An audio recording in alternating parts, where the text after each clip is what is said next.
Normally, if there is a mid-table team climbing up the ladder of Premier League and we see if they are top of the table, it feels like something's up. Maybe we could see a Leicester 2.0, but then again, it's only second match of the season and still 36 more to go.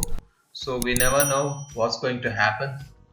So let's see how this will turn out to. For now, the week 2 of Premier League is like this. First is West Ham, second is Chelsea, third is my own Liverpool, fourth is Brighton, amazing to see, fifth is Tottenham, sixth is Man United, all is at the wheel, seventh is Everton, and then eighth is Brentford, ninth is Man City. Oh boy, they just shared 100 million and they're still ninth, but you never know. They could bounce back again. So let's see how the week 2 went for each and every team. Liverpool 2, Burnley 0. Well, that was a good game if you ask me. Liverpool had probably abundant amount of chances, 27 shots, 9 on target, whereas Burnley had just 9 shots and out of 9 only 3 were on target and still couldn't score a goal. And I think it was a dominant performance from Liverpool. I did see this match. They were brilliant. The new boy Harvey Elliott, he was quite visibly the most amazing player to see. I think great things would be expected from him, and let's hope he fulfills it. Fingers crossed for him. Next up is Aston Villa 2, Newcastle 0. I don't know how good this match was, but yeah, Danny Ings scored, El Ghazi scored, they are new signing Danny Ings scored, so that's good. Good for them. They're doing well. Despite of missing on Jack Grealish, they're still managing to score points. And the boring one was probably Crystal Palace and Brentford. They didn't score much, and it stands 0-0, which gives a point for both of them. Good for Brentford. They have a 0 losing game till now. Hope they continue it. Last week they defeated Arsenal hands down, and this week they managed to nick a point against Crystal Palace away from home. Next up was a box office game, Leeds United versus Everton. This was a good game if you ask me. I did saw this. I knew Leeds are like box office team who would play amazing attacking football. And Everton also did not disappointed. They got a point away from home, which is a good result I would say. Mats Klitsch scored the first goal for Leeds, neutralizing the goal scored by Dominic Calvert-Lewin. That was a penalty. That was a dubious penalty, but still they got one. And then Rafinha scored, which was again just neutralizing the goal of Demarai Gray. So 2-2 it stood, and both of them go home with 1 point. Next was Man City 5, Norwich City 0. Wow. There's a goals galore here. Starting with Tim Krul's own goal at 7th minute, Jack Grealish 22nd, Laporte 64th minute, Sterling and Riyad Mahrez as well in the goal scoring list. I believe Man City does what Man City always does. They bounce back strong and hard, and if they lose the previous match, they take all the frustration against the next upcoming team. And Norwich was at the receiving end, and they got properly hammered by Man City. 16 shots, 4 on target. Wow, 4 on target, and 4 of them were goal I suppose, and one was an extra own goal from them. Yeah, Norwich abysmal, just one shot and not even one shot on target. Nothing much to see here. City are winning hands down. Good for them. First 3 point of this season. Next up was Brighton, and yep, straightforward 2 goals in first half with Shane Duffy and Neil Maupay. Not bad for a team that just sold their defender to Arsenal for 50 million quid. Next up was Southampton versus Man United. It was in Southampton's home ground, St. Mary's, and the game was amazing to see. As you could see, Bruno always crying and whining and whinging pretty much every time. And yep, Fred the Red got an own goal for Southampton, and that was neutralized by Mason Greenwood's goal assisted by Paul Pogba. Not bad for Paul this season, 2 games and 5 assists. That might probably calm his critics and haters and his supporters as well, that he's performing well. Let's see the stats here. Southampton 8 shots and 3 on target. United on the other hand, like 15 shots but 4 on target. Only 4. Could have done better. Yeah, they had decent possession, United, but what's the whole point if you don't score a goal? I mean, they are known for getting penalty and they couldn't get one. That's a shame. Moving on to Wolves. Wolves faced their manager of past, Nuno Espirito Santo, who is currently managing Tottenham, and Dele Alli got a penalty, and that's the only goal they got. And they managed to get 6 points out of 6. 2 back-to-back win and 2 back-to-back 0-1s. And a clean sheet, not bad. They haven't conceded a goal yet, and they have managed to score a goal. Not convincing of the way they're playing, but still they're getting the result. They're at least fixing the defense. They are not leaking goals as much as they used to before, and that is a good thing. If you can't score a goal, don't concede more.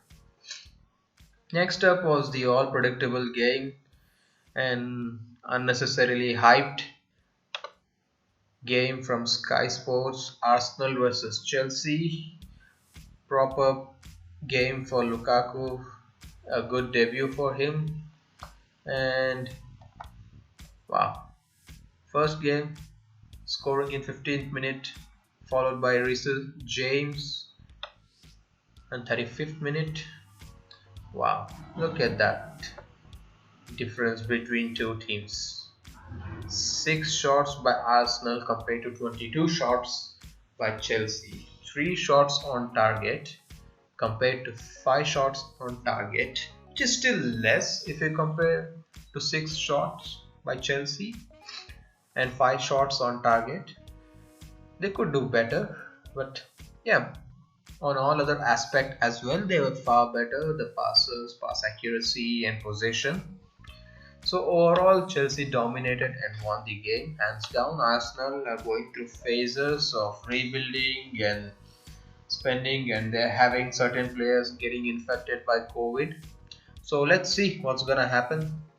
The last game was on Monday, the Monday night football, was West Ham versus Leicester, and man, West Ham ran riot against the Foxes. The Hammers hammered the Foxes with 4 goals to 1. Pablo Fornals at 26th minute, Said Benrahma for 56th, and Mikel Antonio scoring at 80th and 84th minute, making him the highest goal scorer of West Ham since Paulo Di Canio. Now that's amazing. Leicester did try to come back with solo goal from Yuri Tillemans at 69th minute, but that didn't really help. Jose Perez got a red card at 40th minute, but still, despite of that, Despite of being 10 men, West Ham ran the show properly and scored 4 goals.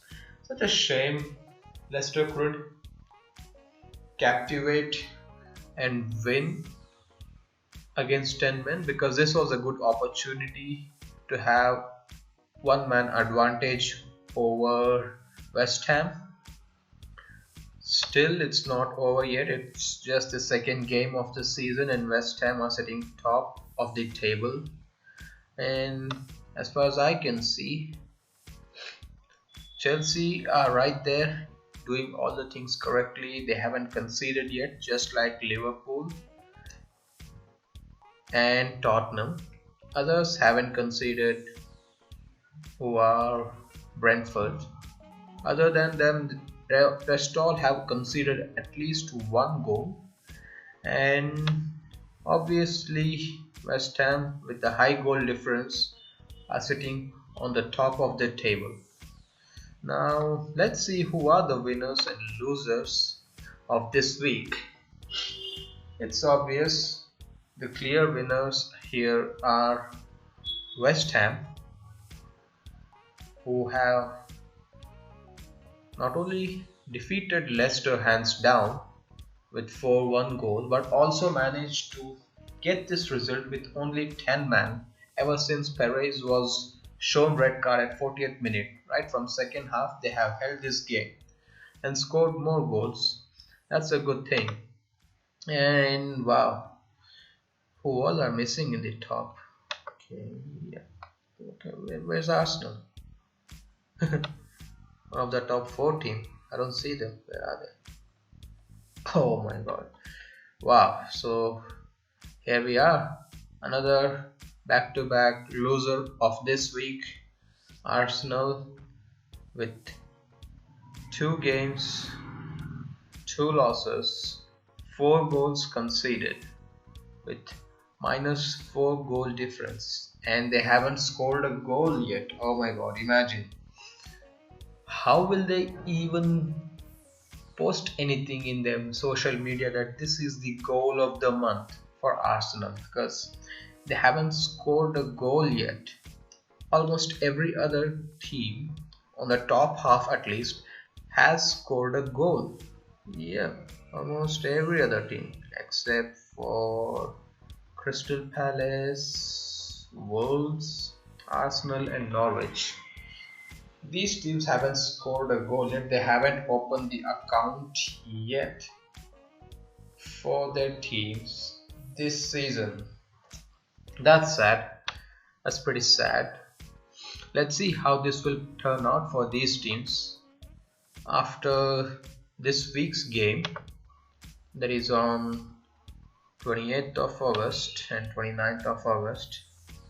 On Saturday, Sunday, there will be a international break, so hope these teams will break the duck, get a point or 3 at least to push themselves above the top, because Arsenal clearly don't look like they're going to win anything, because they will be facing Man City next week. Oh my god, I don't want to be the bearer of bad news for Arsenal fans, but this doesn't look good on your team, and hope that AFTV and their guys will be bracing themselves up, because they are just going to get another Rolex for themselves. Yep, you know what I mean.